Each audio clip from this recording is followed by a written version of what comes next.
Pues anoche la Guardia Civil detuvo al presunto autor de los incendios forestales ocurridos este fin de semana en el Parque Natural de la Albufera.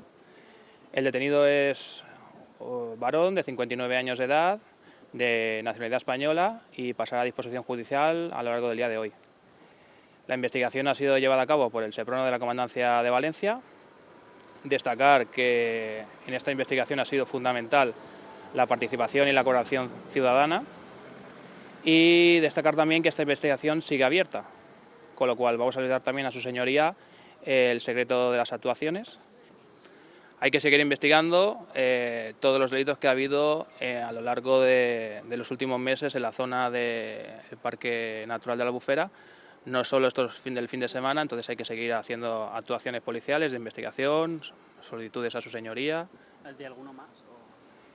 La investigación sigue abierta, habrá que demostrar que efectivamente es o no es.